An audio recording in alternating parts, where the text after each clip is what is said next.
Kenapa pemimpin kasar sering banyak uang? Ini penjelasan budaya dan spiritualnya. Sampurasun, wargi Sunda balatelitKita.com. Pernahkah kita merasa bahwa hari ini, pemimpin atau mereka yang memegang kuasa terasa begitu jauh dari etika? Pemimpin yang merasa dengan uang atau jabatan, mereka bisa menekan siapa saja. Atau dalam dinamika bermasyarakat sosial politik kita saat ini, seringkali muncul sebuah anomali atau pertanyaan yang keheranan publik dan memicu pertanyaan besar di tengah masyarakat. Kenapa orang atau pemimpin yang bicaranya kasar, tidak beretika, sering menekan bawahan, dan mengabaikan adab, justru terlihat memiliki harta yang melimpah dan karir yang mulus? Saya elitkita.com, kita akan membedah mengapa banyak pemimpin masa kini yang gagah di atas kertas, tapi keropos secara etika kebudayaan. Di dunia politik atau birokrasi, kita sering melihat fenomena istidraj. Orang yang perilakunya kasar, tidak punya adab kepada senior, atau sering menekan bawahan secara tidak logis, tapi jalannya seolah mulus. Uangnya banyak, jabatannya mentereng. Namun pertanyaannya, apakah kepemimpinan seperti itu akan bertahan lama? Atau justru sedang menunggu waktu untuk runtuh karena tidak memiliki pondasi langit? Secara sosiologis, pemimpin yang cenderung kasar seringkali memiliki kepribadian yang sangat dominan. Ambisi tanpa filter. Mereka biasanya fokus pada hasil akhir, result-oriented, dan seringkali menghalalkan segala cara untuk mencapai target materi. Ketegasan yang melampaui batas, kasar, sering disalahartikan sebagai ketegasan profesional. Padahal itu adalah bentuk intimidasi. Sistem yang transaksional.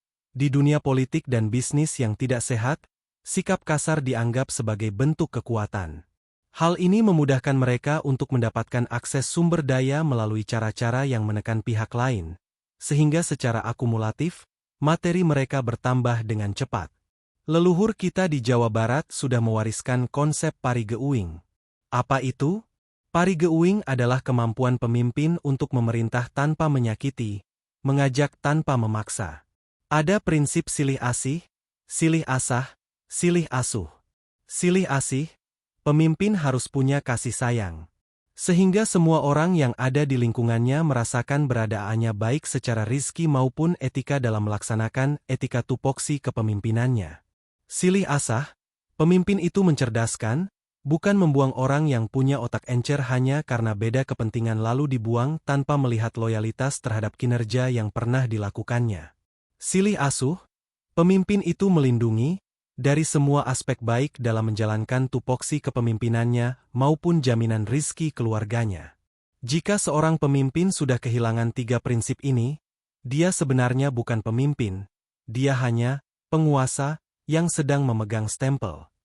Adapun secara sosiologis, pemimpin yang cenderung kasar seringkali memiliki kepribadian yang sangat dominan. Ambisi tanpa filter. Mereka biasanya fokus pada hasil akhir, result-oriented, dan seringkali menghalalkan segala cara untuk mencapai target materi. Ketegasan yang melampaui batas, kasar, sering disalahartikan sebagai ketegasan profesional. Padahal itu adalah bentuk intimidasi. Leluhur Sunda telah mewariskan konsep kepemimpinan yang adiluhung, yang disebut parigeuing. Seorang pemimpin sejati adalah mereka yang mampu milih diksi, merenah keun rasa, memilih kata dan menempatkan rasa.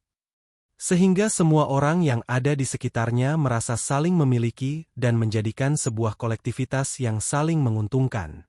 Kaserangan kurasa. Pemimpin kasar dalam budaya Sunda disebut sebagai pemimpin yang kehilangan rasa. Mereka mungkin punya kuasa, wenang, tapi mereka tidak punya wibawa, ganda.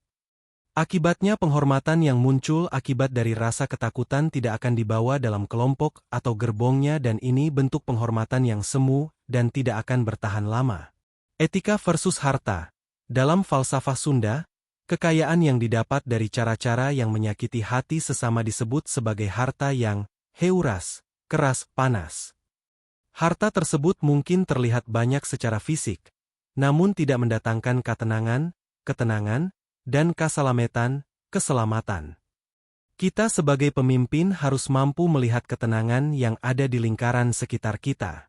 Kalau dalam komunikasi ketenangan tidak muncul maka kepemimpinan yang berjalan tidak sesuai dengan jati diri Sunda.